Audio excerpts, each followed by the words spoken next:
My name is Julie Pearson Little Thunder. Today is Wednesday, January 12th, and I'm interviewing Edgar Heap of Birds as part of the Oklahoma Native Artists Project, sponsored by Oklahoma Oral Histories Research Program at Oklahoma State University. We're at Edgar's studio in Oklahoma City. Edgar, you're a member of the Cheyenne-Arapaho tribe, a full professor at OU, and an artist with a national and international imprint. I really appreciate you taking the time to talk with me. Sure, it's good to be here. Good. You were born in Wichita, Kansas, and lived there through high school. What was it like growing up there? Well, it was kind of underprivileged area. You know, it was a mixed race, south part of town. We call it Plain View is the name of the district, you know, but it was mainly a lot of aircraft workers. That's what Wichita is, you know, so right. Each Cessna, Boeing, their jet. So my father was an aircraft factory worker for 28 years. And raised his family, 6 kids up in Kansas. Was your mom, was she a homemaker or? She was a homemaker, then later when we got a little bit older, she went to work for the aircraft factory as well. And there was actually a pretty tight-knit urban native community, mixed tribal, intertribal community in Wichita. I was wondering, so were you kind of involved with the Indian community there, your family was? Yeah, people, and my relatives were there, Cheyenne relatives were in the area too, you know, came up from Oklahoma to find jobs. What experiences did you have with art in public school? Not too much. Just the regular kind of, you know, kind of things they would do with when there was nothing else to do. They'd make you do art. But the other thing about that, I have to say that I did a lot of drawing as a kid. And that's what I look for most artists to be saying too when they were youth. You know, they drew a lot, compulsively, which I did, and another kid did too. So in 3rd grade, I got an art scholarship to Art Institute, you know, in this really impoverished little school, and it was a sort of fancy art studio program outside of town, on the edge of town, and so I got my first art experience from being in that little school. That's wonderful. Was it like a summer program? And it was kind of an evening program no, it was like Saturdays, and I learned how to do some drawing, like spheres and triangles, like it's a typical kind of sort of boring studio charcoal. Later I become a drawing professor. I teach drawing at Yale University and all that, but I did that when I was in 3rd grade, actually. That's really neat. Yeah. Did your family make a lot of trips back and forth to Oklahoma? Yeah, and my dad sort of taught us that we weren't really from Kansas. I mean, although I went to KU and I really like the Jayhawks and I have a lot of, you know, empathy. But, you know, Oklahoma is where we came from. And I came back after grad school in London and Philadelphia to Oklahoma. My dad retired from Beech Aircraft and came home. So we're all back pretty much now, back in Oklahoma. You started school at Haskell Indian Nations University before it was a university. Well, I was at KU actually. Oh. I just took a couple classes. Sometimes that's in a bio, but it's not really accurate. I studied with Dick West at my own kind of convenience or my desire. But I'm a KU art student, and Haskell was sort of just kind of a sidebar to my time in Lawrence, Kansas. Well, that's interesting. Can you talk a little bit about studying with Dick West and what kinds of things you were exposed to? Yeah, I did. Well, he was pretty parochial about how he dealt with Native art. I mean, we had war dance, almost like war dance class painting or something. A class of war dancers. But it was sort of his off the cuff remarks that were great, you know. And we're related, you know. So one of my grandmothers. Okay. He knew that, and he didn't know what I made as an artist. He wasn't really privy to that, but he said something to me one time. He said, and I have to sort of censor this a little bit, you know. But he said that as an artist, you know, we should take the white man's expectation and then feed it back to him. Like it was, you know, blankety, blankety, blank, and make him eat it. And he said different words than that. And here it comes all my interventions, all my public art, all my efforts that kind of take the dominant culture's expectations or their values, and then you turn it around Right. and cut them with it. Right. You know, which, Right. which I never thought. I don't think about Dick West when I do that, but he was aware of that, kind of perspective. Right. So you were at KU. What kinds of things were you doing over there? At KU, I did the foundations program, and a very rigorous program. You know, KU is a really serious art school, so they had like two-dimensional design, 3D design, life drawing, like a really rigorous art history Jansen, the book Jansen, the big thick art history book, and then an elective. That was your freshman semester. You know, so it was really hard, and I did that for a year, and then I was privileged enough to be chosen as one of the outstanding freshmen in the program. You know, so a lot of people came from art academies and probably had a lot of other training, but I worked really hard, and then that led me on to more kind of distinctions, and I got other kind of scholarships from the painting program. But I went into design coming. I think a lot of people might have empathy for this, but coming out of the aircraft factory mentality, that you had to have some kind of vocational skill. Like I stood to understand what college really was, or how open-ended it could be. So I went in right after freshman year. I went into design, graphic design, and then with text and all kinds of stuff like that. And oddly enough, their leading professor told me I was ill-equipped to handle words in my practice, like that I wasn't really good at it. I should probably think of something else that used publishing and designing and all that, which I do that all the time because I'm making a piece about South Africa here in the next 2 hours. But anyway, his perspective was that I wasn't really a client-based artist, that I'm not like the kind of artist that someone comes in and says, we have crippled children, we want a postage stamp by Wednesday that has crippled kids on it, we want you to make people feel sorry. I'm more creative in my own outlook, and I'm not going to go make a dog food thing and then make something else for the post office. I'm not going to do that. And he was right.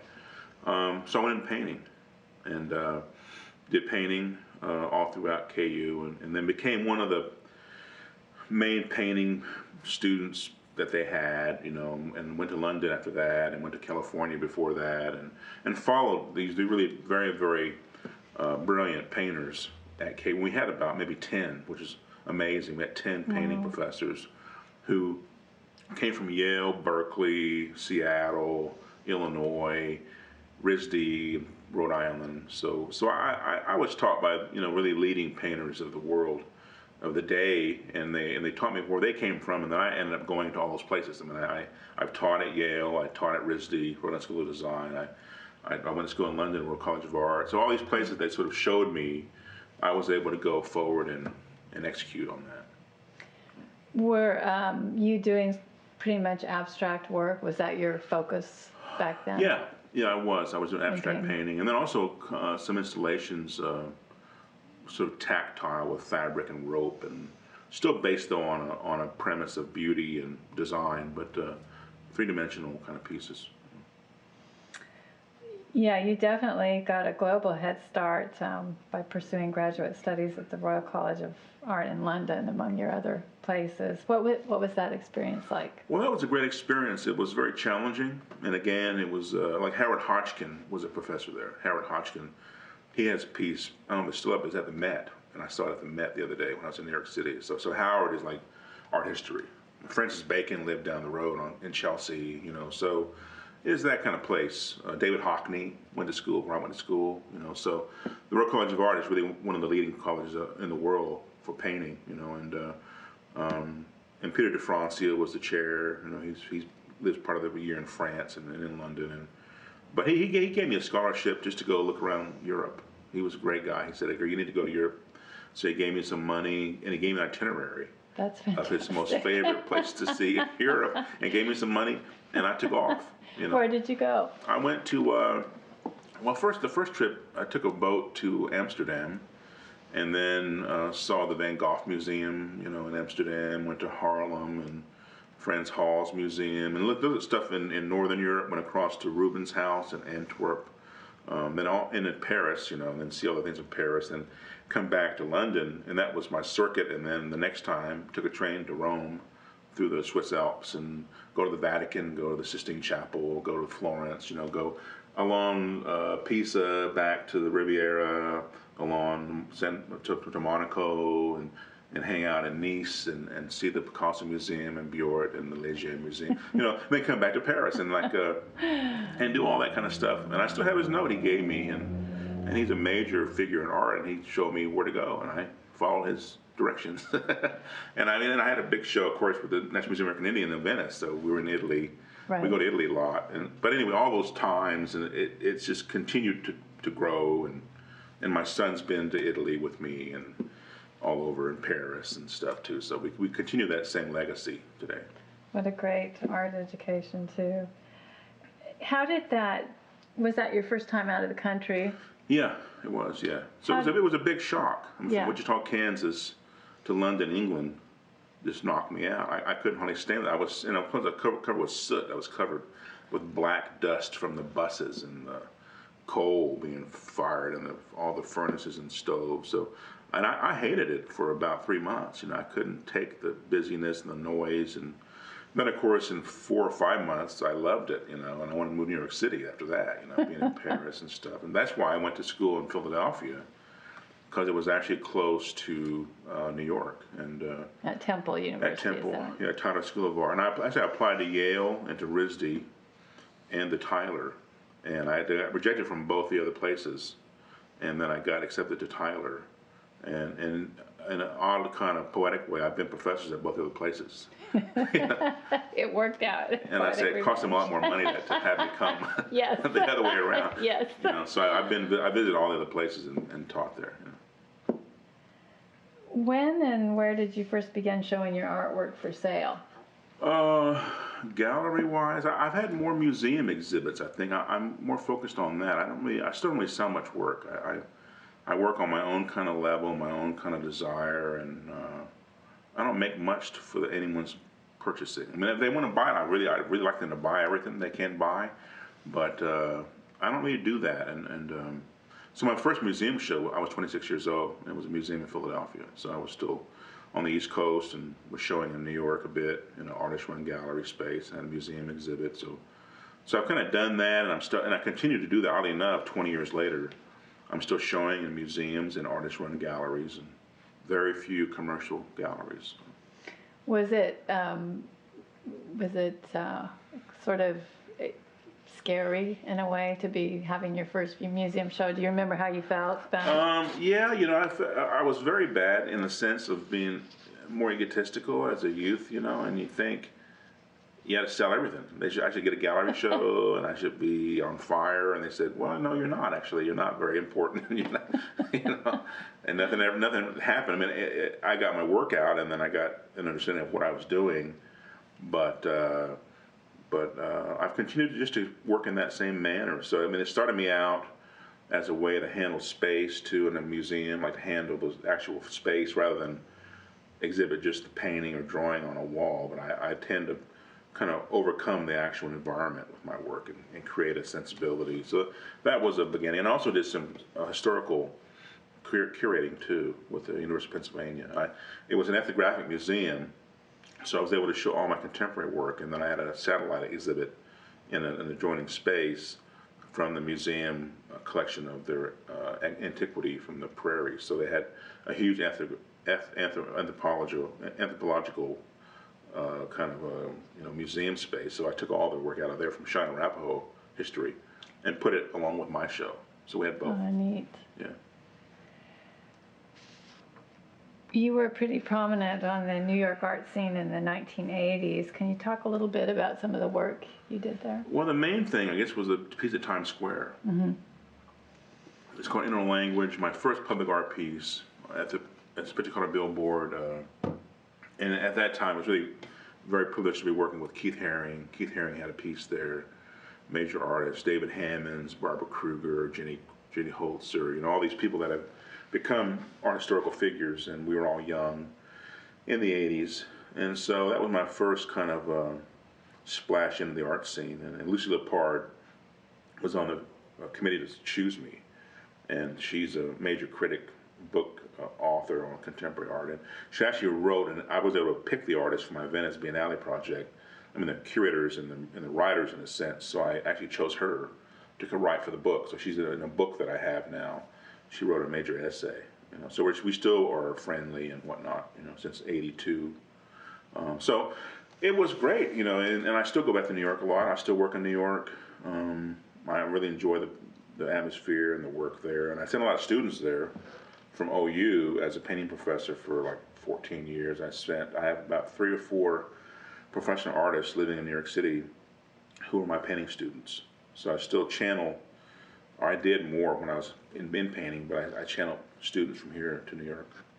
Yeah, I would think that was really important. Did you get a grant to do that project, the Times Square, or how did you get that? They chose 10 artists, or 12. It was a competition, and Hans Hocke was one of those that they were looking at as well. So they picked 10 of us. We had a month apiece. Each artist had a month, and your message ran for every 20 minutes. Your message came up on the big computer billboard, and then my piece, of course, was just a translation of what white man is in Cheyenne, which is spider. And so I told everyone that you're a spider, and you make fences, you make reservations, you capture things, you kill things, you wrap it up, So I think the main thing about that, which I like to sort of expand on for everyone else, especially young artists, is that's what I think we need more of, is not an artist coming forward from a native community to talk about themselves or their community, which is always a desire of the white man to hear about our communities. But I think we should come out and talk about them. Given the opportunity to talk, don't talk about yourself. Talk about them. Talk about the plight or the circumstance you find yourself in. And the native artists very rarely do that at all. They always, of course, and again, going back to your other question about galleries, that's the problem. The gallery is going to sell what you make and make it kind of palatable, or appetite will be nice for the gallery patron to buy something. And are they going to buy something about themselves? Probably not. Right. Or a good straight discourse about political upheaval in Native America? No, they're going to. But if you give them some kind of coyote story, they're going to buy that, and they're going to be happy. You're going to have some money. We're going to get nowhere.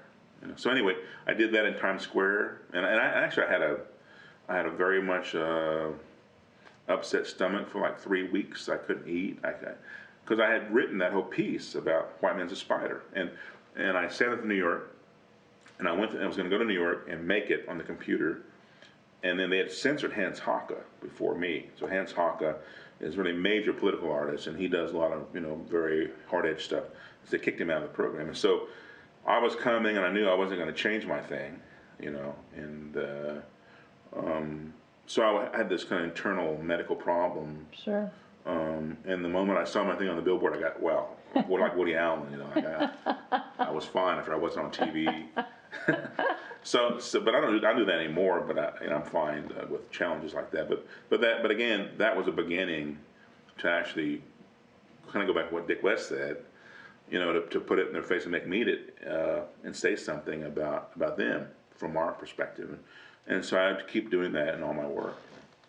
Was there any reaction from the newspapers or? Yeah, it was in the Village Voice. We made a film too, so I traveled the world on film.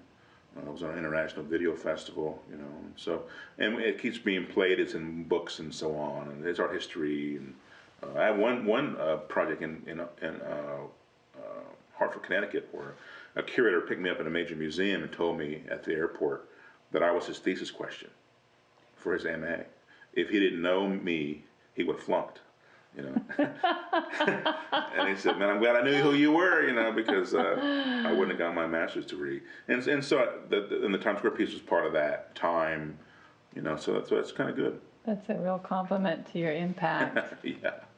So many of these things that you're talking about are concept art, I guess, or could fall under that category. Can you define concept art for us?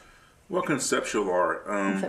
I feel like it's good to talk about that, because I find that a lot of that can be based on a process, say, not on the outcome that you see visually. A product. Yeah, it could be a process of how did you make it, how did you form it, and then what are the priorities involved with it.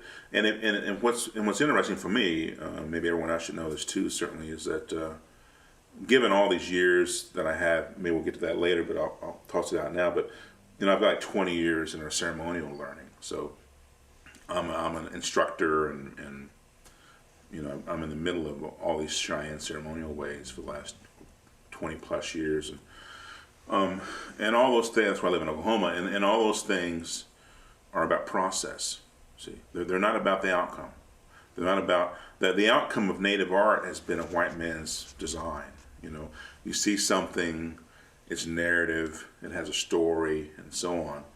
All the things within the ceremonial learning are symbolic. There's no need for a narrative, because we are the narrative. We're the living narrative. We would dance.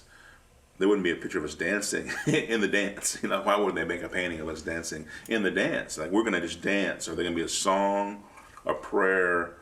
None of it's narrative in a picture. That's someone else's design, and it's a big fallacy that many artists recreate for the white patrons. And so, if you really understand your own religious doctrine as a Native person, it's going to be in symbolism and in process, and maybe directional to the sun and the stars and Polaris and all these things that are up above us. And you're going to do something in that direction. You're not going to do something, make a painting of yourself doing something in that direction. You're going to have to face that star. Right?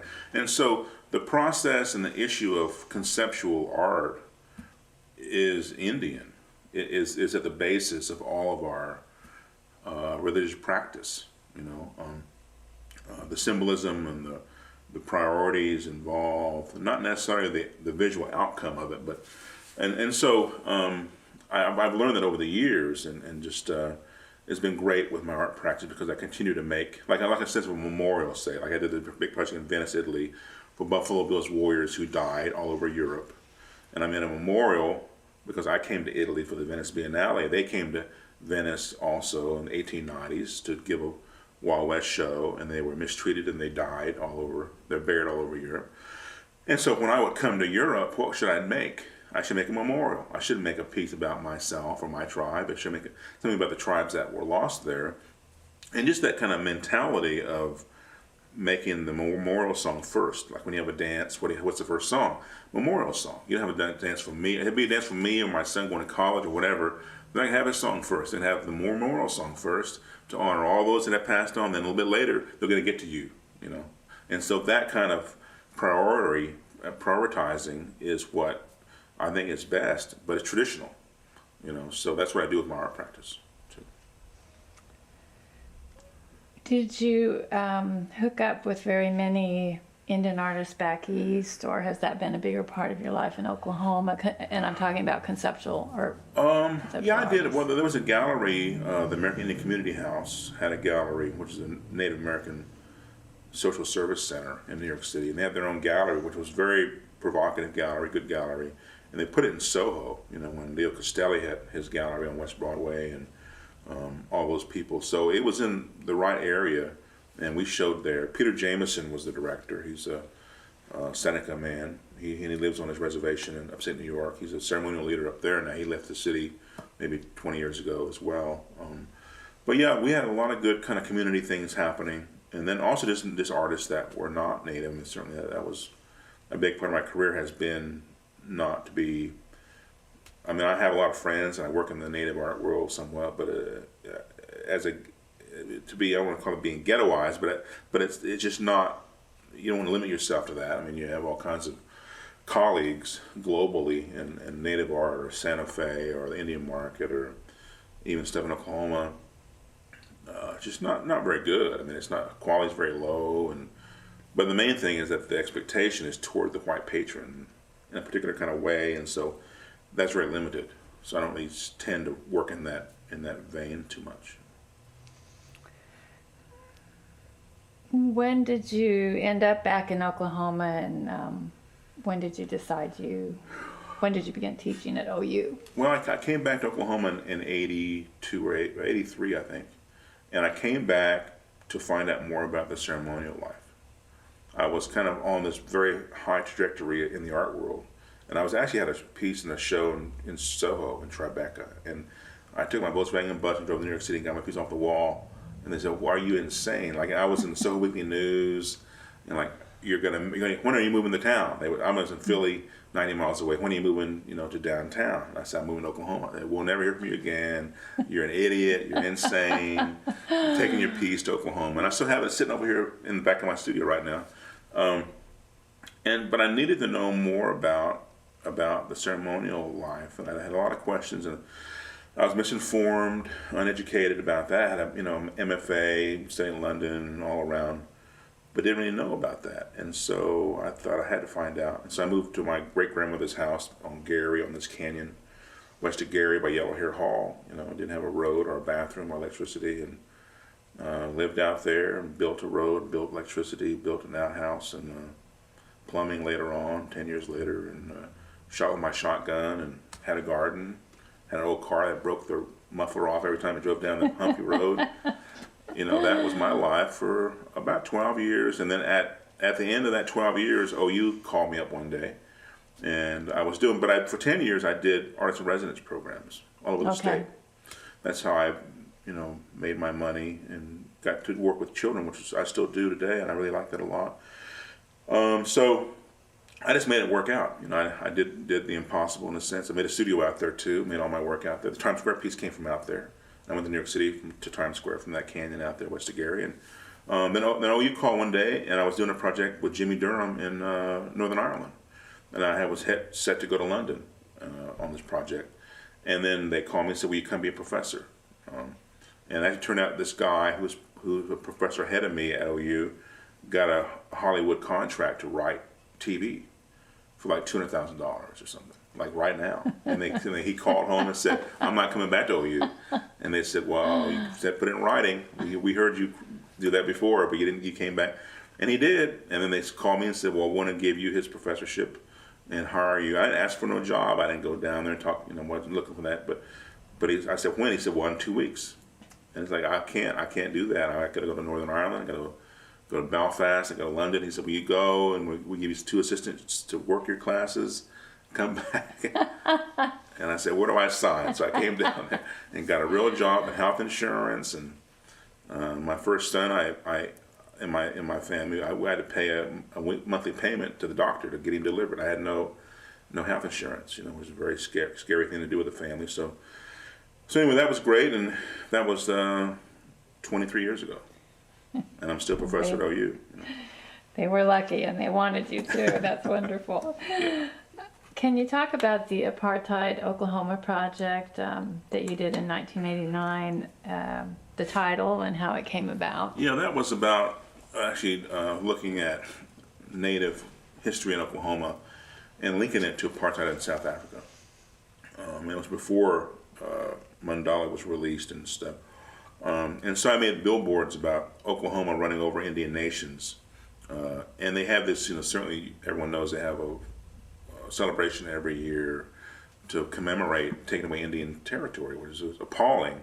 And I say that all over the world when I give lectures, and everyone's just like, "Gah!" Again, and they have little wagons and put on the playground and go have their lunch, and like people say, "Man, that is so insensitive. We can't even believe that happens." And that's Oklahoma's, legacy of insensitivity. So I got with a public service group who worked with youth, and we did billboards, and we did T-shirts, and we had a protest march to the state capitol on the day of the land run commemoration, and we had people give speeches about make a rebuttal to that kind of insensitivity. And actually, right now, I'm working on another project in LA with the African American Museum, and they're actually commissioning me to make another message. Recreate that same message about apartheid Oklahoma, but differently. I did another piece about how they create homelands in South Africa, and everyone's worried about that, but we made reservations in America. So right now, today, I'm going to work on that and send it to LA. So it's still a premise going forward of comparing reservation insensitivity to South African apartheid sensitivity. And between that time, of course, in 2000, I worked and lived in Cape Town. I had a studio in Cape Town. I was invited as a visiting artist to the University of Cape Town. I taught there. And I did a collaborative project with Black Indians in Rhode Island and a Black African from Cape Town. So I've been working in Africa, and that just kind of brotherhood and community activism goes on.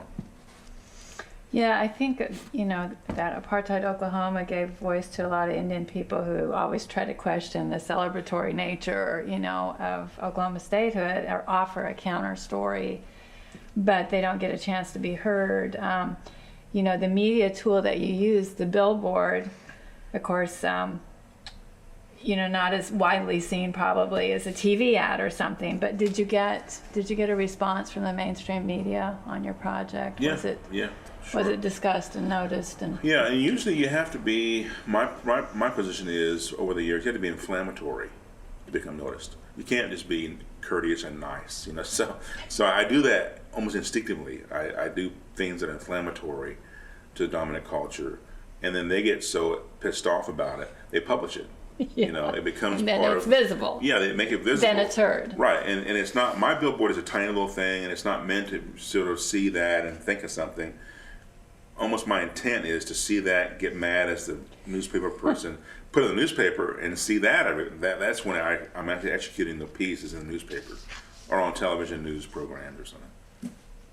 Great. I want to talk to you about the Building Minnesota project in a minute here.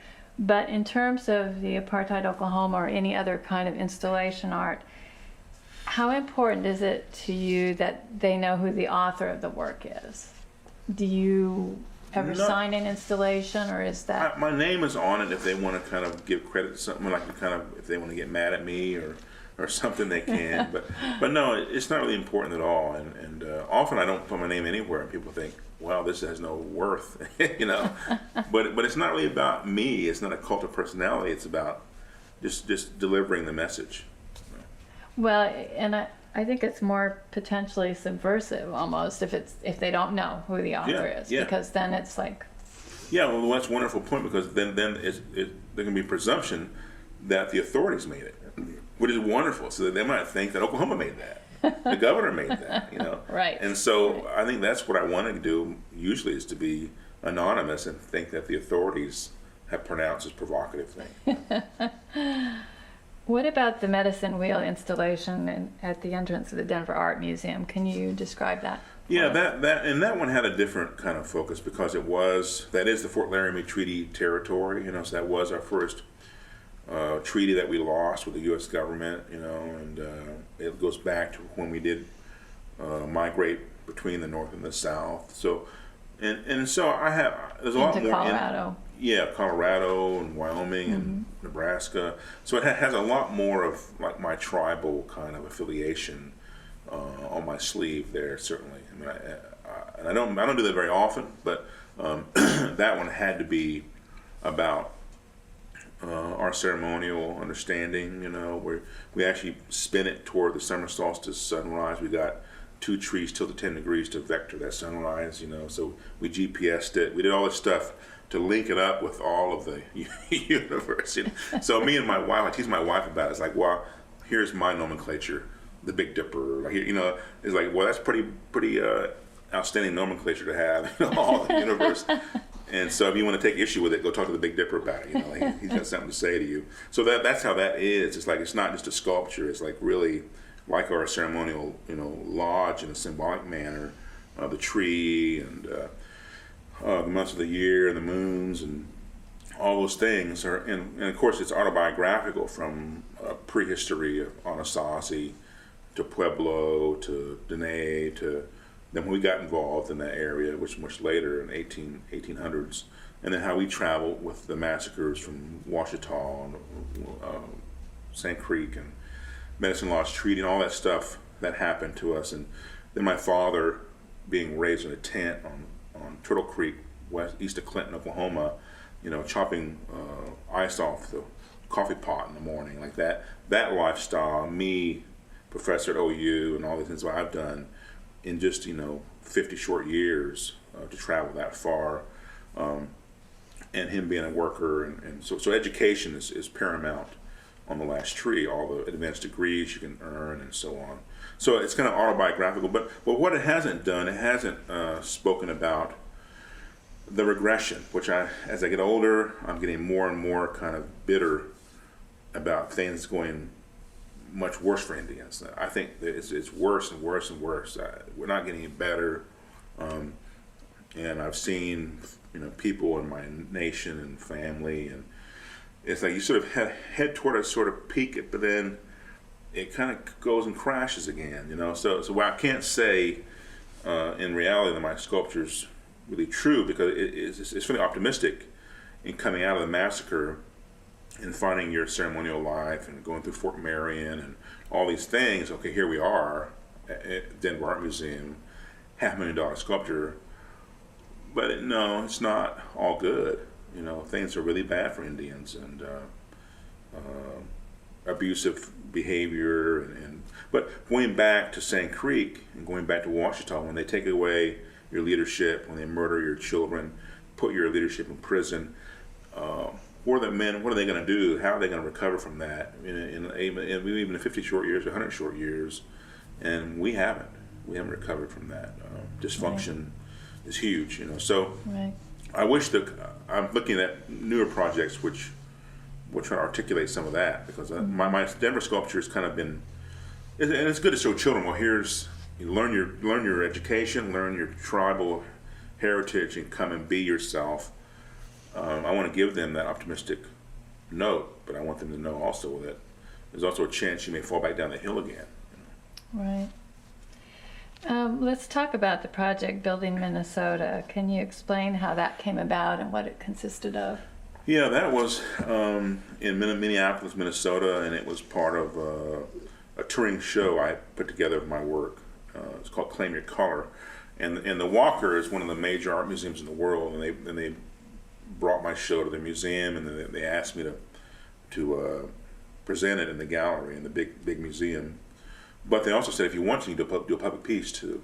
So, and then I got a song from Larry Long and Amos Owen, which is called Water in the Rain, and about the hangings of 38 Dakota warriors by Abraham Lincoln.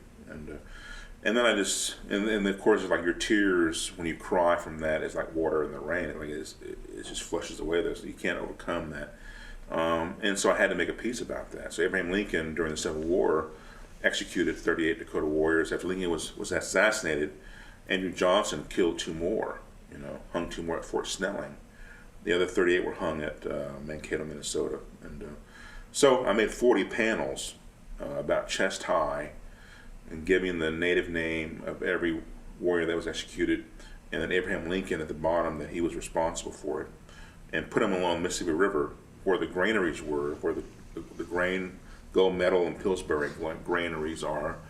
And that discusses how the farmland was why they were executed, that they wanted to move the Sioux out of Minnesota and take away the land and make more farms. And of course, that's why no one thinks of Sioux when they think of Minnesota. They executed 40 of their warriors, and you can think about the tribe won't get out of there. There's still some on the res, but it's very small compared to South Dakota. But that caused a huge uproar in Minneapolis, and they said Abraham Lincoln's our hero. We thought he freed the slaves, and no, he organized the largest mass execution in America's history.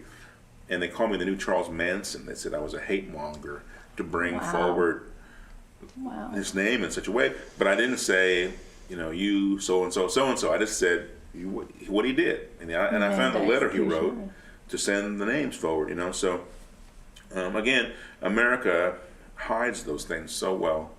And I don't know if anyone watching right now knew that. And so we need to go refigure Lincoln.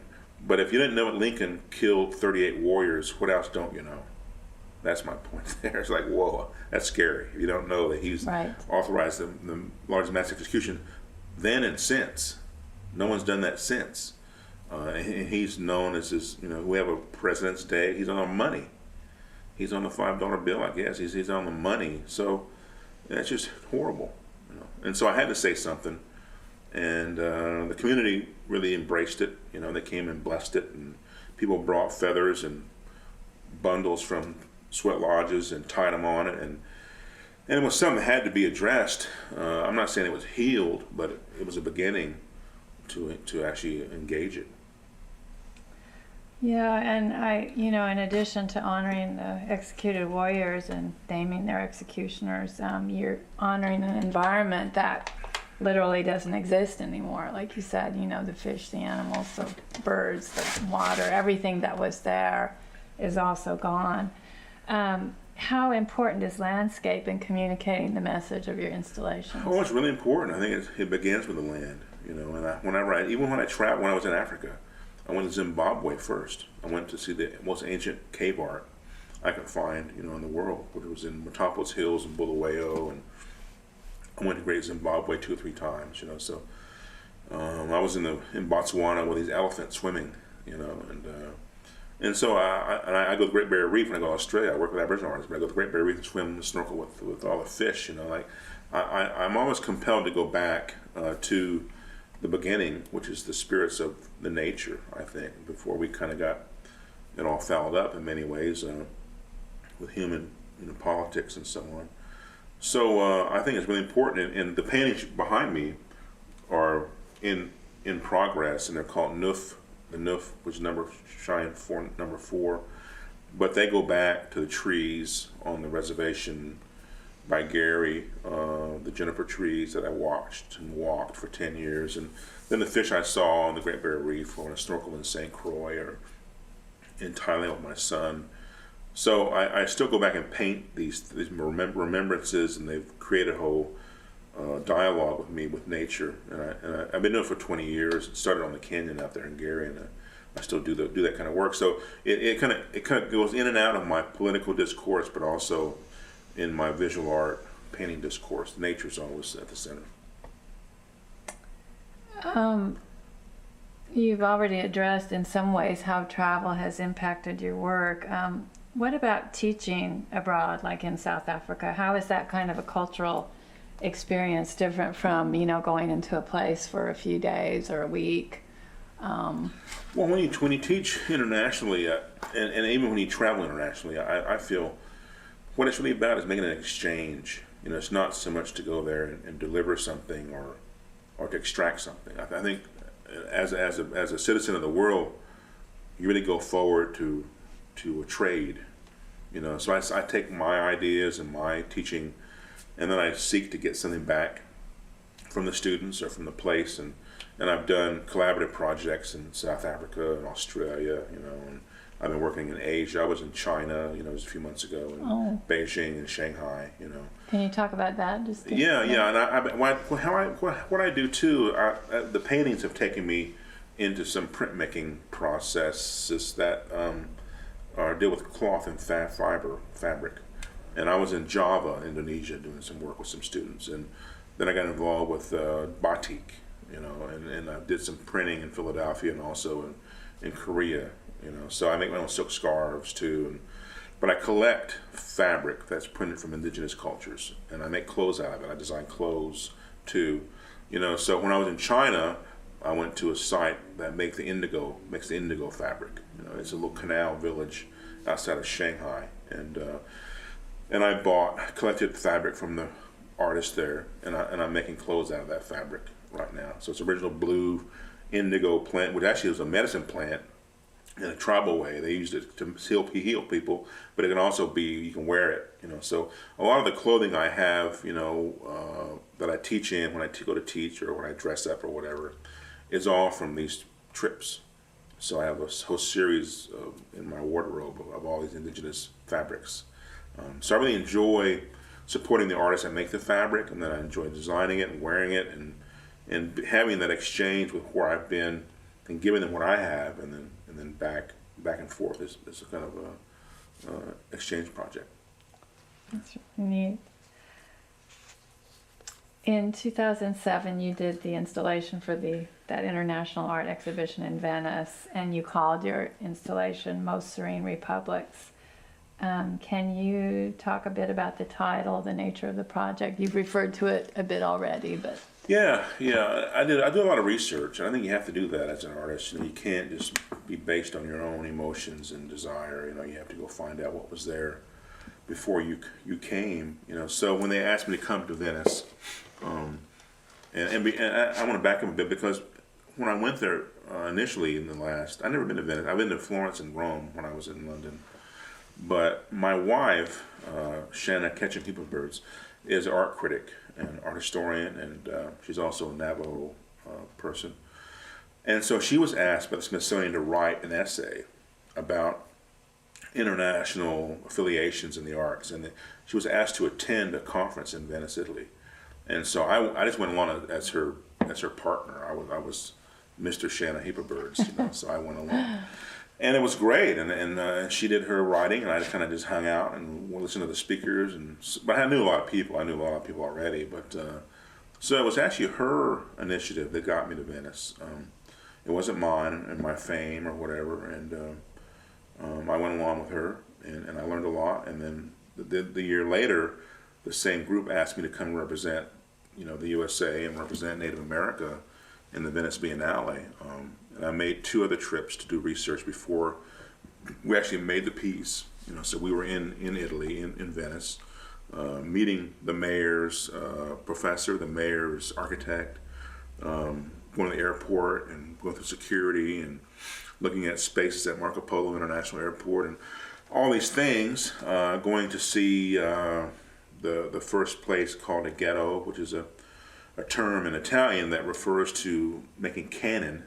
In a foundry, they make cannon, and they closed the foundry down, and it's an island off of Venice, and they put all the Jewish people there, as a concentration camp in Venice, and they made them wear yellow fabric on their clothing, and they called it a ghetto, and it was a ghetto because it was a cannon factory making place in Italian, and then of course now ghetto. I used it just talking about Native American thing already. Right. See, it's part of our speech.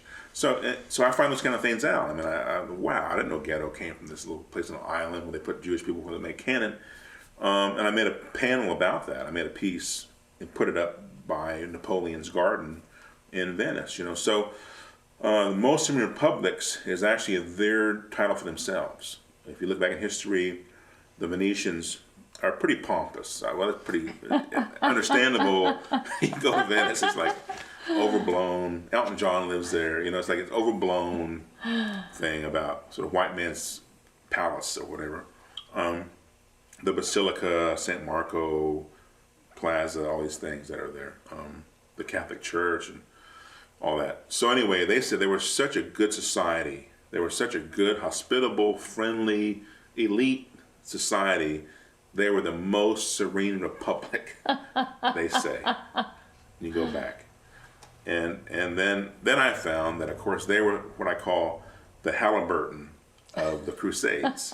They are the facilitators of all the ships that went to kill all the people in the Middle East, which Halliburton is in Oklahoma, and Bush's buddy, Cheney, was the president of that company, and they give all the pizza and water to everyone in the Middle East war. I mean, in Afghanistan, they got the contracts to go. So it's all in collusion with making money, whatever. It's not a holy war.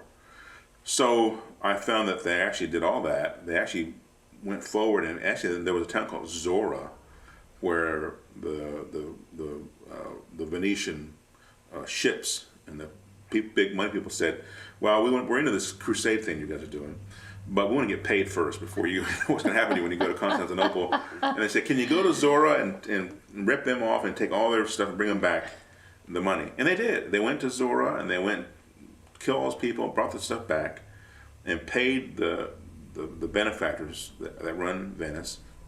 Then went to Constantinople and did their holy war, and they took them on their boats. So when all that kind of stuff happens, and then they have all these things they stole and murdered for in what they call the treasury, which is actually a room inside the Basilica in San Marco. Like, okay, I'm gonna take all the stuff I killed people were and scalped them, and I'm gonna put it over here for you to come view. And there's another 10 cents to get in there, by the way. When they pay to get it. It's like, man, this is out of this world. The kind of insensitivity, and it's celebrated. And all the tourists are going there. Oh, look at that beautiful stuff. Well, that beautiful stuff was stolen from the Middle East. It's not really Venetian stuff, And So anyway, under those circumstances, the Muslim Republic is not. Right. So I use it as an irony. Right. And again, of course, Buffalo Bill's warriors, they were at Wounded Knee, they were under the gun, they took them out of Pine Ridge, they put them in a prison outside Chicago called Fort Sheridan, which they built this prison to actually kill white people that were in unions. They were worried about union uprisings in Chicago. They put a fort out there outside of Chicago. They put a whole staff of cavalry there to kill people if they ever did an uprising with the unions. And they weren't uprising, so the cavalry was sort of just hanging out, spinning their wheels. And so they took the people from Wounded Knee, put them in that prison, and said, if you don't behave, and Wounded Knee would kill these people here in Fort Sheridan. Buffalo Bill rolls along. Hey, you want to go to Europe? Well, yeah, I had to get us out of here. Yeah. Let's go. Let's roll. He took them. Paid $20,000 rental fee, paid like a brokerage fee to hang on to them. Anyway, and then they died there. People died, and I documented 16 deaths, 15, 16 deaths all over Europe. And so anyway, that Muslim Republic kind of comes back to America, sort of pompous fairness and democracy and all this stuff. That just is not true, And so I felt like it was kind of a good kind of pairing. Absolutely. So it wasn't a competition per se on the part of the National Museum of the American Indian. It was that they had selected. Yeah, well, I'm sure internally there was probably some. Looking at some proposals. I was a second. James Luna was chosen 2 years before, so I was a second. No one has been chosen since. So I don't know if that's good or bad, but so there probably wasn't an internal competition that happened. In terms of when you're thinking about an installation like that and you're over there researching, do you take photographs too of spaces, or do you just kind of carry it in your head, in your memory? Yeah, more or less I carry it. I mean, there's so many different kind of variables, we'd have to get permission from the mayor to do things certain places, and some budgetary things, but the Smithsonian was very forthcoming with the budget. I mean, they bought everything I asked them to buy, and they were great with that. The airport gave me a huge, 30-foot billboard right where customs checkpoint was. I could actually make my message right there when I'm being scrutinized, to get in the country. It's an amazing thing. I thought that would never happen. We couldn't pull that one off, but we did, So anyway, no, I take some video. I have some photographs, but I make notes and try to diagram a scheme of how to kind of attack the city, or even the water taxis were a venue for me. Even some trash cans that they hire out, the face of the trash can. We put stuff on there. So Wow. all over the city, we're all over the city, at the airport, on the gardens, everywhere. Wow. Yeah. Tell me about your studio here, how long you've had it, and Okay. Well, I worked for a long time at Oklahoma, at OU. And I lived for a time. When I left the reservation, I got a house in Norman, out by the Lake Thunderbird, and that was great. I had a big cabin. My boys grew up running around. There were used to 500 acres out there, so we've got 4 acres over there, but there was a lot of woods. But anyway, OU gives you a space in the art school. They gave me a small studio. Well, not small, but I had it for a few years, and then I got the big sculpture in Denver, and then I'm working 12-foot tall, Right. 50-foot wide, 12-foot tall, and so I had to rent a big space for the sculpture, and I made a full-scale model, 40, 50-foot wide, 12-foot tall, and so I rented a big space down by Bricktown. Had that for 3 years, and that was great. So to see that I could expand out of the university's small little space and whatever, and get on and support it with my research and Right. sales or whatever. And then after that lease ran out, I worked hard at finding us another space, and this is at the Plaza District in Oklahoma City, and I found this building, and it was actually used to be like a bar or something, who knows, a couple little things. It was a pretty derelict deal. I bought the whole building, and I gutted it and renovated the whole thing with electricity, plumbing, walls, roof. Did you Raised do it the roof yourself, up. Yeah, a lot of it? I designed it, contracted out people to come in, Wow. and central air and heat, and Now you can't walk in here. I work here and I store stuff, and I feel strongly about that, though. I mean, I want everyone to know, if you're an artist, I want you to be able to put something up and leave it up. Don't work if you can ever help it. Taking stuff down, putting it back up, cleaning it. Even if it's kitchen table or whatever, just leave it alone.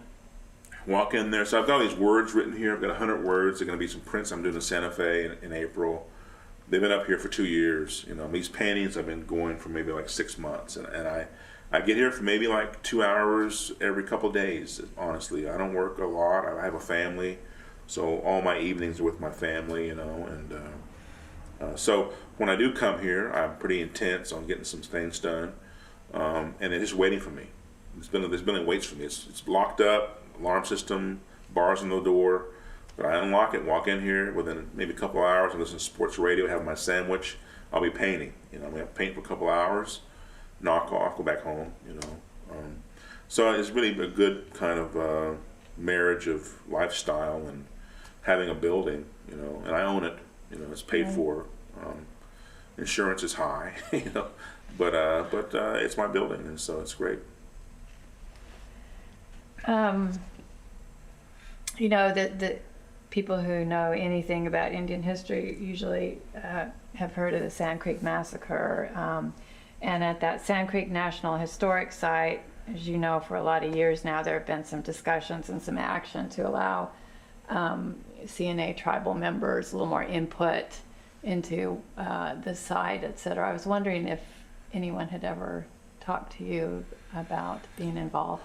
No, I haven't. I hear about that, but I've never been active with that. I have some of that in my sculpture in Denver. I have a whole tree dedicated to that. Right. As far as that history, also Wichita too. Right. But I'm very interested in Fort Marion. I was in Florida this year. My show from Italy went to Florida, so I went to Fort Marion for the first time. So wow. A big part of my history is about Fort Marion personally. My grandfather. And so that's one of my big missions. It's on the back burner, but to do a memorial at Fort Marion, I think that's something that's really needed. Right. Have a voice down there about the history that happened in Florida. Because your grandfather was imprisoned down there. You were Fort Marion. Yeah, he died there. He's buried there. Oh, he died there. I see. You judged the youth art show at the Cheyenne-Arapaho complex at Concho. How much judging do you do, and what kinds of qualities do you look for in young people's art? Well, that was a great gathering of artists, young artists. There was some great flute playing too, and a kid. I've been fortunate enough to be able to, I still practice in the ceremonies as a practitioner. I'm an instructor, so I've actually danced with these kids. They've been my colleagues, so I got to see some of them in that respect too. But I look at traditional learning that they might be exhibiting too, and then some contemporary sensibilities. So it kind of mirrors, I guess, my practice. But I look for both sides of things, and that part of it, in terms of the youth, is the best thing I do. One of the highest, honors I have. I work a lot with the Respect program. Oh. Yeah, so I've been doing youth workshops at Colony Powwow, and I took a group of youth up to the Denver sculpture in the summer, and we made drawings right inside of my sculpture. Great. Took them to the Rockies baseball game, dinner, and it was wonderful. And they went to Sand Creek on the way back and stuff, and now I'm working with elders. I'm working because Respect is also elders, So I did a big art workshop with the elders in Watonga, and I'm going to do another workshop with them at the new printmaking show at the Cowboy Hall of Fame that they have up right now. So that's terrific. So I really like working with my tribal people, and the youth particularly. Right. Yeah. So, I know that labels are often misleading, but I think it's interesting when people explain why they reject or, redefine or even embrace a label. Would you describe yourself as an artist who happens to be Cheyenne, as an Indian artist, as a global cultural worker? Do you even like some other way? I think the cultural worker is probably pretty appropriate, It depends on what kind of hat you're wearing, I guess, at the moment, I work with kids, I'm going to Chicago here next month to work with kids. They hired me to go work with kids, and they heard about me. They know what I do, and I got a piece in downtown Chicago in the museum, But I'll be working with kids. But the thing about that, I don't see them. It's not a demotion or something. I mean, the problem we have a lot is that there's high art, and that it's some kind of exclusive thing, and you have very few famous artists working with kids. We look at that. Well, why would I ever do that? I've graduated to working with college students. Well, kids are more creative than college students. You want to get the point down to the point of it. You have more fun. I work with elders, and they surprise me too. I'm very happy to work with elders as well. So I mean, it's like a mixture of all the things. Someone described some of this like a stew. You just have the meat and the potatoes or whatever. Is that good? Or you want to put some spices? It's like vegetables. Some barley in there, some chickpea. Like it's like your diet or your life wants to be this variety, to keep you going. And so the art world kind of gets pretty isolated, often, And I enjoy going to the museum and having cocktails and have my work guarded by security guards and a well lighted space. And I do that often too.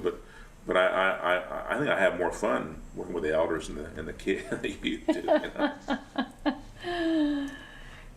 So now, what percentage of your work is sort of this conceptual art? What percentage is more painting?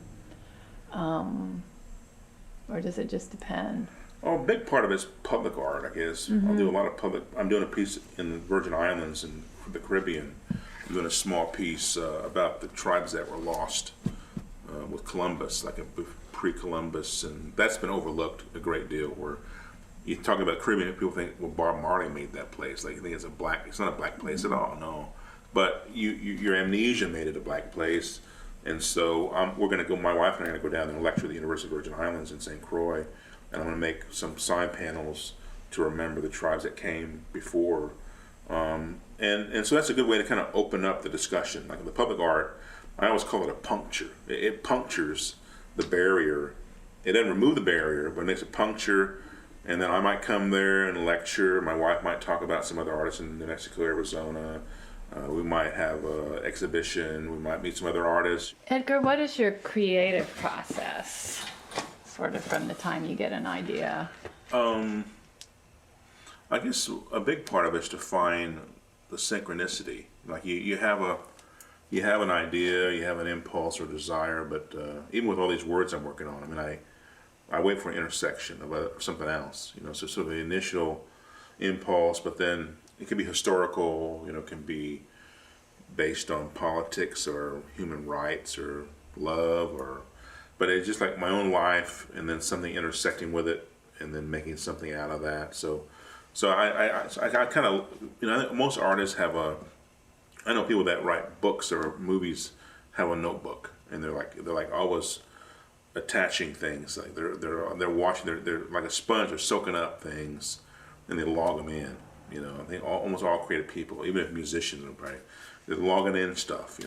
And then you go back to the studio and you kind of start to weave it together into something else. So the logging in is kind of the first impulse. And even with these shapes, like these painting shapes, I might come in and make, say, 4 shapes in a day, and then leave, and come back and make 4 more. And I have 4 paintings going at the same time. So, and number 4 is the word, the title of the piece. So I work in that kind of sequencing. So for me, it's like the accumulation. The right accumulation of things. So it's not sort of the misnomer is you come up with this brilliant thing at once or something. One never does. I mean, that's a mistake. You come up with a piece of it, you get another piece of it, and another piece of it, and it might take another year. Then it becomes, if it is brilliant, it becomes something out of that. So I've learned to trust that kind of collecting of impulses, and then I sweep it together into making something out of it. Right. How important is sketching to that process of synchronicity? Well, that's real important. I mean, it's like a first reaction or something. You get that reaction, and then you put it down, and then you get another one, you get another one, you get another one. The words I'm talking about, like some of these things here, those are just kind of afterthoughts, but those came from a little book. I have little books that I carry with me. I buy them at Walmart. They're spiral. Okay, the little notebooks. Yeah, notebooks, and they're like small. they're discussion cards for Right. giving a lecture, but they're on a spiral bound thing, which I love that. And I write 3 words on each page. Oh. And I fill them up when I'm traveling. I usually do it when I'm traveling. I do a lot of word things when I'm traveling on a plane or different experiences. Come back here, I transcribe them into these bigger sheets, and I reform them. And then what they end up being is monoprints in a print studio. And that could take another 6-9 months. Like I said, I'm going to go to Santa Fe. My favorite printmaker works out there, a Navajo guy. He's got a shop right by Cloud Cliff downtown, right? So I've already booked him for 3 days, you know. And so I'm going to turn up there, and then we're going to get the big roller out and the paper. Right. And I'll start painting with the brush, and we'll start making these monotypes, you know, which would later become an exhibition probably somewhere. Right. Too, you know, Right. it'll become an exhibition card, but it might be an experience I had in Oaxaca, in Cuernavaca 2 years ago, might become this print, you know, later on. So it's a matter of probably keeping your life enriching enough to where you've got enough impulses coming in, you know, to That going. yeah. A lot of your work draws attention to the process of like forgetting and remembering that underlies the formation of, you know, the present day United States. Why is it important to make visible history that's been covered over or disappeared? Well, it's just I always talk to my students about, you know, things like museums, you know, and they would see like a fallacy in a museum once they understand, like an artist like me or others, that they term it revisionist history, but it's not really a revision. It's just the truth, you know. So when they see that, and then I say, well, they see my work as an editorial. Okay, I'm making an editorial about Abraham Lincoln, but my point is that a museum's an editorial. Every exhibit's an editorial, and they thought it was some kind of, you know, God found the truth, and it's nothing. Is a book. Here's a book. Wow, but that's editorial, man. If someone just said that, you know, it doesn't mean it's true at all, and it's not. And so that's why it's important to keep chipping away at it and adding your take on it, and then see what the response is, and maybe get someone else to add their response to it, and keep the dialogue going. So it's not a monologue, which books tend to be. I don't really like books. I'm a professor, but boy, I don't want a lot of books around me, because first of all, if they're art, they're about people that are dead. I mean, it's great you're here talking to me, but most art people talk about people that are dead, so they can't talk back. Almost all books are written about dead people, you know. People don't want to write about live people because they're too messy. They might come and actually look, can I see what you're saying? You Yes. know, art historians hate that. They don't want to have anyone talk back to them about anything. You know, it's like then they make some kind of, you know, subjective decision or presumption about something. They want that to be the fact, and it's just a guess. Honestly, unless you ask me about it, you know, it's just a guess. So it's great to be able to kind of keep that flow going of the dialogue rather than the monologue. And many authors and books and libraries and institutions are a monologue. You know, they're not really about exchanging information. Using native language is an important facet of your work. Can you talk about that?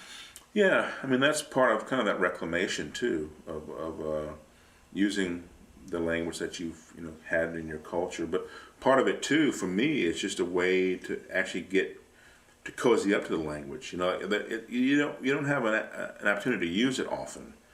So how do you use it? Like my sons and my daughter, they all have Indian names. You know, they don't have any English names, and at least when they use their name, they're speaking Cheyenne, they're speaking Navajo. They have a link with all the sky, or with the fire, or with, you know, being a warrior woman returning home. They have this link with this story that they have when they get out of bed, and they write out their Social Security number or sign a check.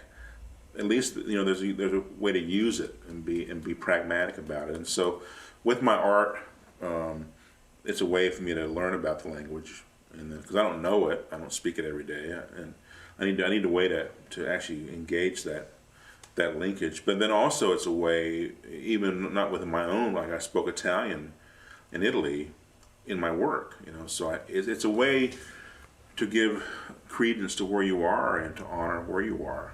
And so part of the pieces in Italy were in Dakota language, Cheyenne language, English, and Italian. So at least I was, applying to where I was. I was reasonable to welcome those people into my work Right. and acknowledge them, rather than saying, here's all the Cheyenne, here's all the English stuff, and then you close the door. So it's good to open the door with language is a way to handle that. Right. So being respectful and communicating in Italian. Yeah. But the other thing I love is how native language just changes the power dynamic for someone who only speaks English. And it's like all of a sudden they see these words, this expression, they don't know. It's disorienting a bit. And it's exactly the position, of course, of native people first encountering English. Yeah, definitely, yeah. I did a big piece in Australia with an Aboriginal artist, contemporary Aboriginal artist, and it was about Captain Cook, who landed at Circular Quay Harbor, where the Opera House is. And that was his first spot to land, to walk in Australia. And now it's a big tourist thing, all the museums. So we were in a museum at that place, a big museum, contemporary art museum. And so we get the wall on the first door to open in that museum on that piece of land where Captain Cook walked. And so she wanted to make a piece about, and we made a very nasty, horrible thing about Captain Cook. I mean, she hates Captain Cook, but which was fine, and I agree. But she was adamant about not making it anything but her language, and she was very articulate in Eora, but we had a didactic. You could read the translation, but she said, no, we're not going to make any kind of compromise. We're going to lay down the words the way those people would have said when he walked up, and there's no English, British, nothing there, So I laid the Cheyenne down next to hers, too. So it can be a stance of power and defiance language. You use a lot of signs and maps in your work. How do they help you communicate? Well, the signs in particular, which we might have mentioned earlier, but the authoritative nature of signage and panels, that we, like books, we tend to believe what they say, and it's a big mistake, but people believe the authoritative voice. Obama comes on TV tonight and says something. We went, hey, wow, we better think about that. Well, no, maybe not. Maybe he's just full of it. He's just another guy. He comes on and talks about the West. He does some weird stuff. Obama says about the history in the West and the settlers. He has no affinity with any kind of non-American political strife of indigenous people. I never heard anything. He talks like a regular President Bush to me. I don't hear it from him. So anyway, when he says things, people hear that voice and they believe it. So I want to be that in the most subversive way. I want to be the authoritative voice that they think they're hearing, but I'm somebody else. I'm the puppeteer, right, behind the curtain. And I think we make a lot of good progress, and we confuse people too. And so the point about that, and also the museum exhibit I talked to the students about, is that maybe you should question the next exhibit you see. That's the point. Like, here's a sign, here's a historical marker. You're driving down the road, pull over, look at it. Okay, maybe you should think of, is that true? You see one of mine, maybe mine has an editorial background, or it's got a point of view that's tilted. Well, so does that one. Maybe the other one does too down the road, and so does that other one too. So if you can start to question the authority that's talking to you, you might be better off. Right.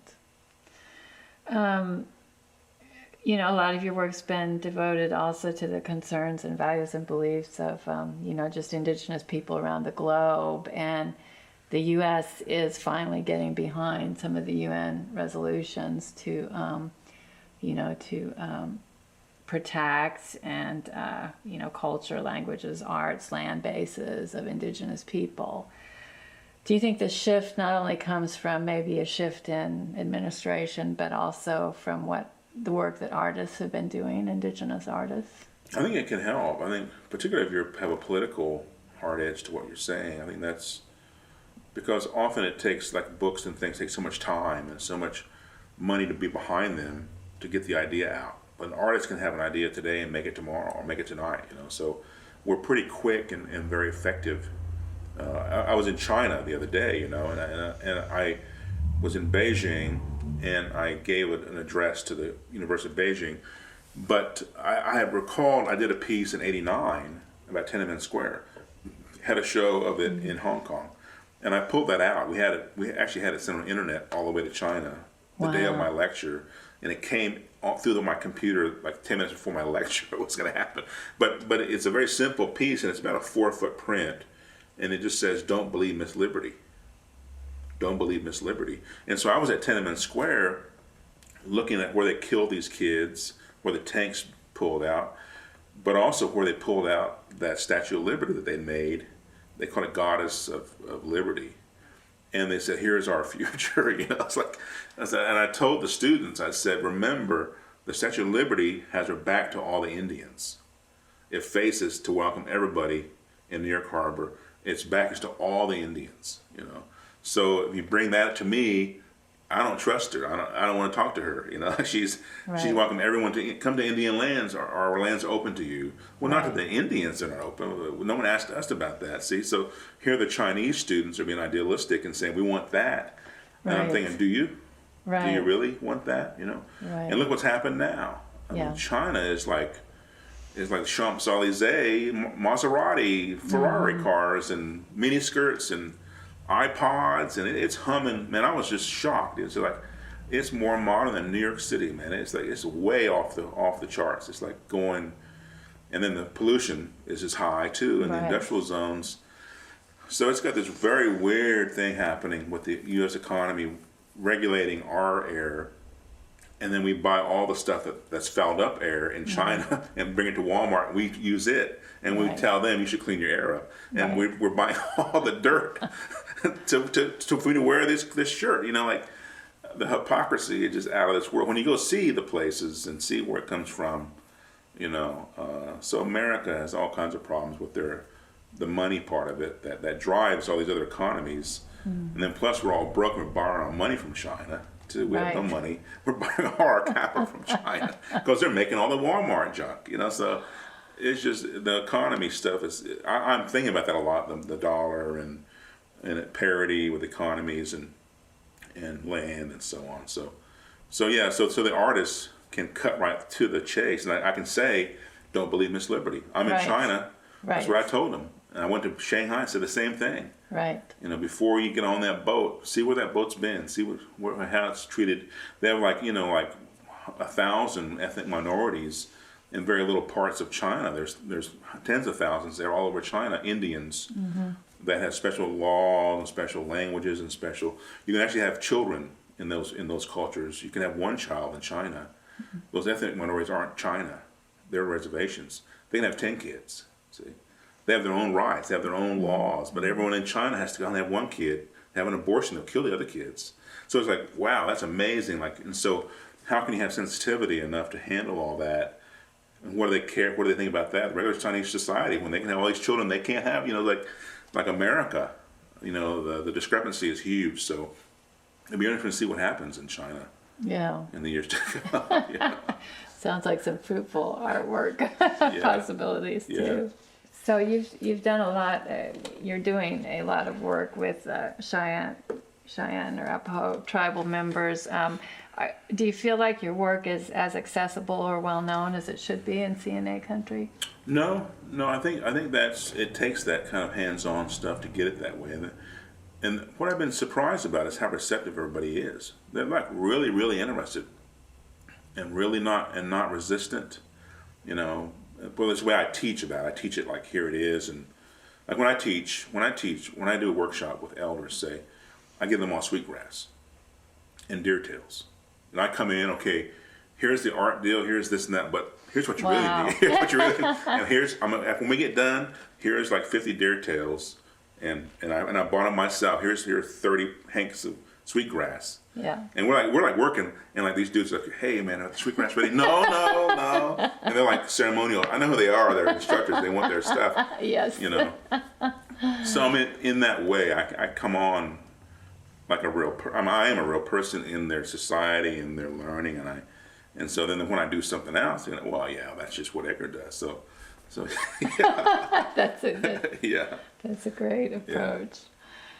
What is your goal in re-educating? I think you've kind of addressed this. Re-educating the dominant society. You want that little puncture thing that political art can do, or conceptual art can do, so that they get angry and then the dialogue at least starts. Yeah, and it becomes. And maybe it can change. Some minds, it becomes or noteworthy. It becomes a news article. It gets put on the table. That's what happens. So when the puncture occurs, it becomes inflammatory, and because it's inflammatory, like one thing I really would like to do is to take that cowboy in Stillwater and put his face on Eskimo Joe.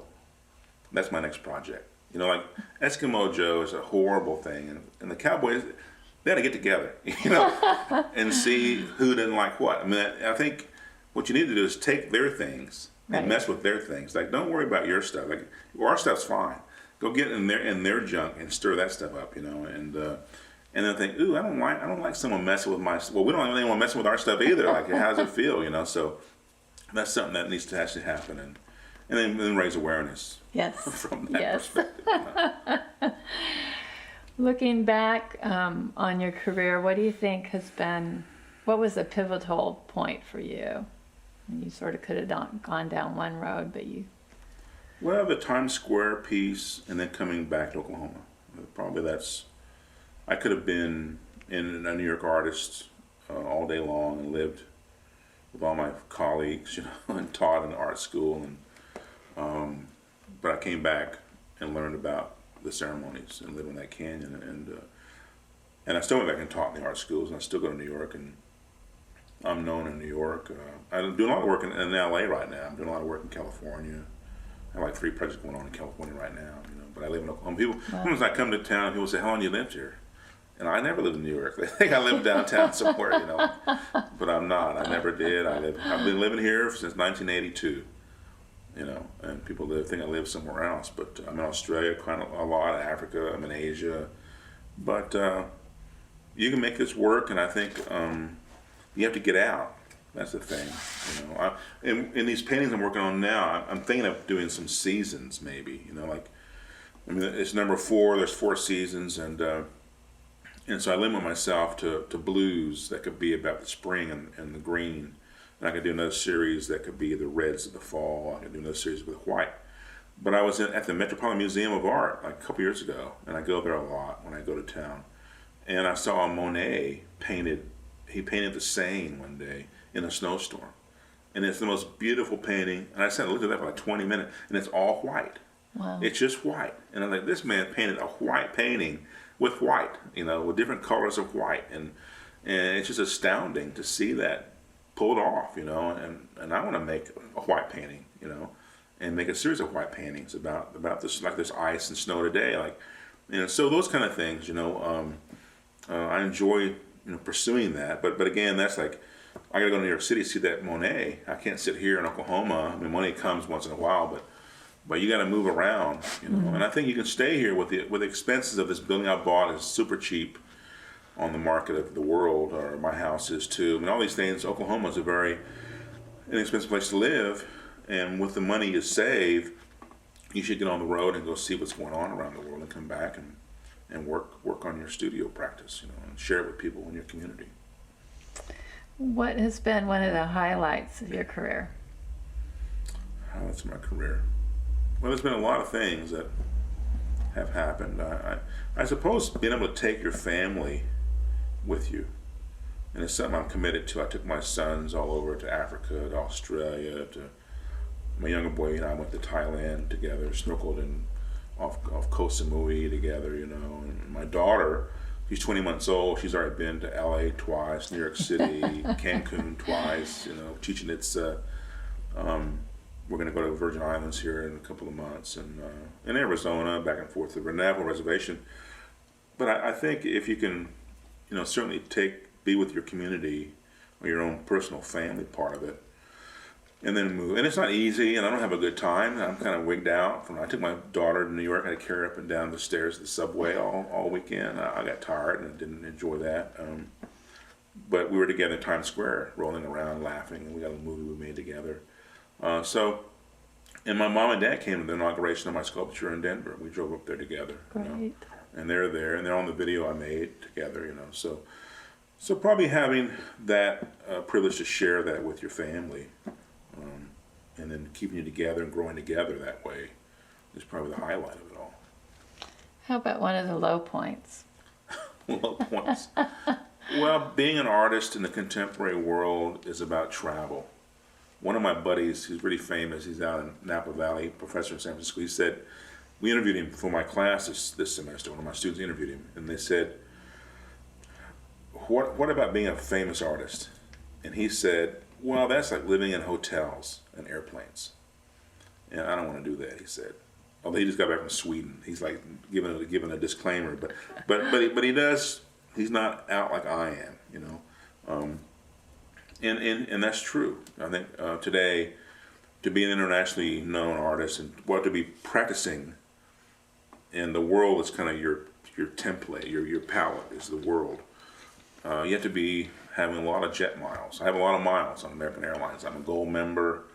I fly, you know, many, many miles in hotels, and it's that kind of loneliness that you're by yourself again. You're in a wonderful place by yourself again, you know. And how long can I do that? I don't know. It seems to be important enough to keep doing it, to get things done. And if you don't go, you can't make it happen, you know. Because like if I didn't go to Australia and meet that woman that wanted to set a piece of that Captain Cook piece, and have her defiantly want to speak in her language and go to the reservation and see how bad they live, I can't do that on Discovery Channel or internet, you know, surfing. I have to go and sit with those people at the fire and see, and be there in the hot sun, you know, and all that, and for me to get a clear vision, or as clear as I can about it. And so I have to be on the ground, you know, there too. So that's the hard part is to kind of, and that's kind of a solo thing. Something like I went to Zimbabwe, like I said, and at that time they were almost having a war, you know, and I took my family the next year to go to the game park. We lived in tree houses and saw rhino and elephants and lion, but I went first to see if it was safe to go, you know. Right. And I've been in Belfast working too, but I don't think I would take my family to Belfast per se, but I went to Belfast and these places, and so I think it takes that kind of hands-on experience to learn about it, but it's not always pleasant too. Is it possible to be an activist artist while you're working within an educational institution?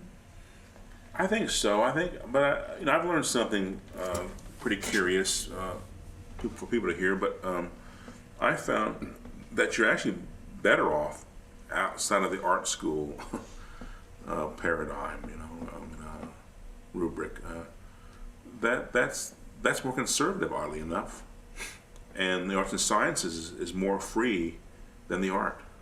You know, the art is bound by so many limitations, really. And you'd think art is like open, free, do what you want, but it's really not. You know, but humanities is like anything you can think of. You can have a course on gender, you know, homosexual, any kind of thing you can think of. You can have a course about it, you know, in the humanities, and write a book about it, and read books about it, and so I've totally changed my appointment to be only in the humanities, and I can be an activist artist in the humanities, oddly enough. You know, but it's kind of like also, honestly, you almost have to be in your own niche too. So that may be helping me where I am as well, where art is competitive and the role, the kind of your peers, and plus if you're kind of set the bar real high, you get a lot of flack, you know. And I don't slow down at all. So my resume is like 80 pages long, you know, or something. I've seen it. It's very impressive. Yeah, and I add 3 pages a year to it or more, you know. So if you have like one exhibition and then I've got 10 or something, and then the people will argue about all that. But I don't really like that. I'd rather just keep moving ahead and get the support to do that, you know.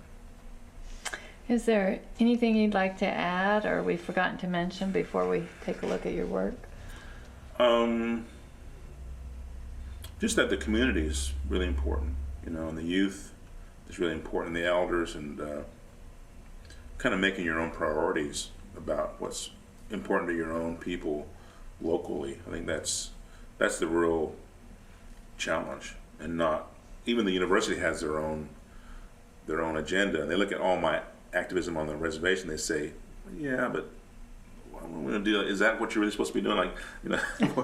We should be doing that here in this building. Well, it's Native studies, right? So no, these Native people are over here. So you're always kind of pushing at the edges of what how they define you, and they like this, they don't like that, or so it's good to kind of maybe fill the cup to the edges if you can, I guess.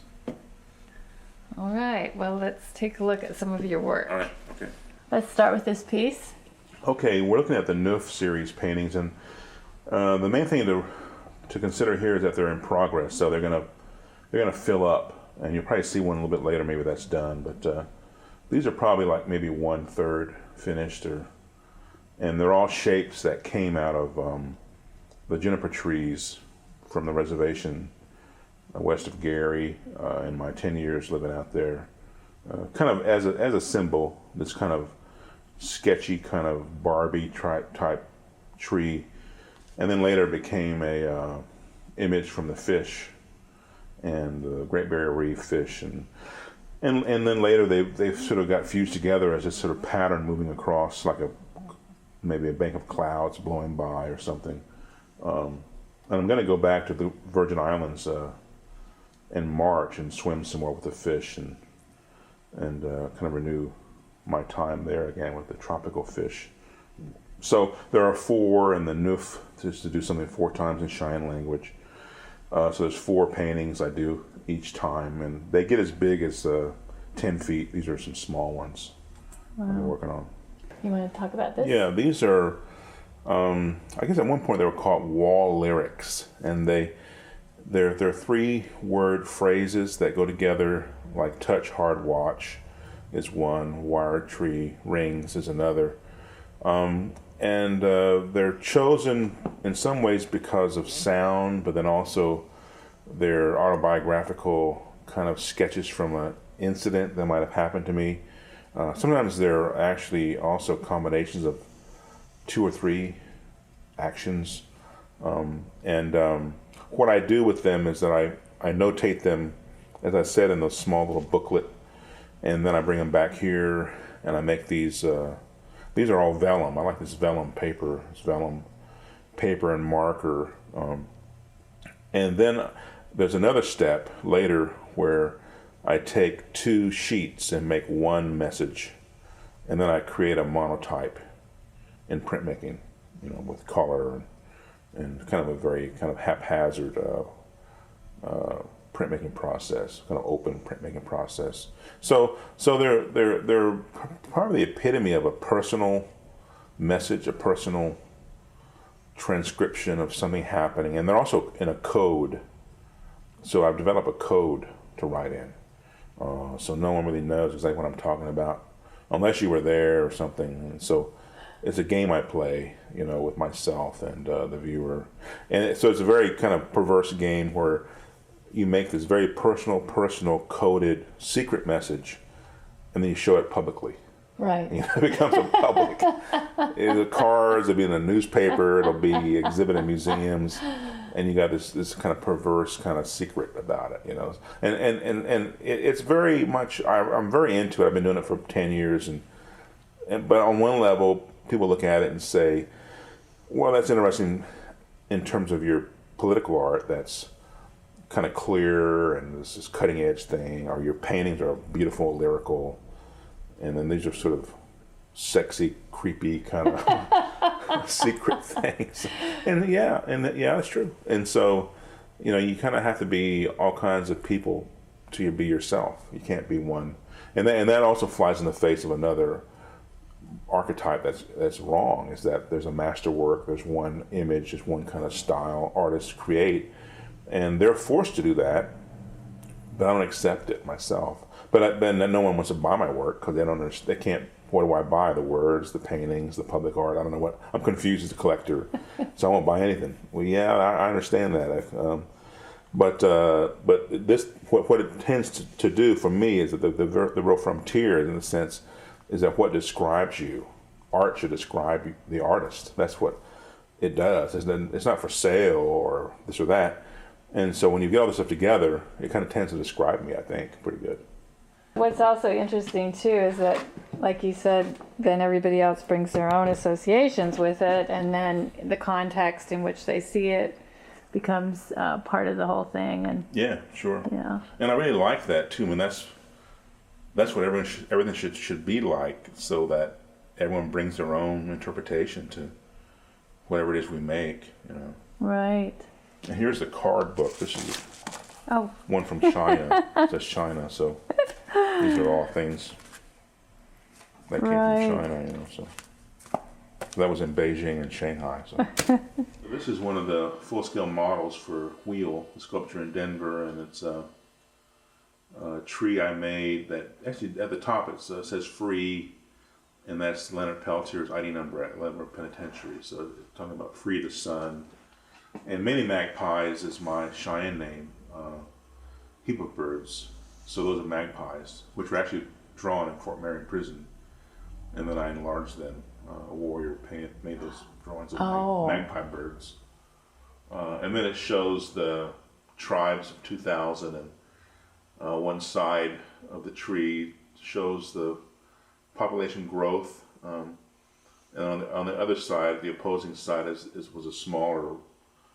After the massacres, the tribes are smaller, and this side shows that they grew in time.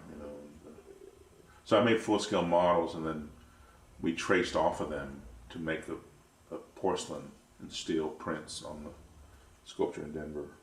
Right, and they're a beautiful red color. Yeah, red steel porcelain. And these were shown in New York City at the National Museum of American Indian. We had a solo exhibition of the trees with some of my big drawings of words too. Wow. That came back, and they were ones that are wrapped up or were in New York City actually. So your studio is like a big storage space. Right. So you work around the storage basically.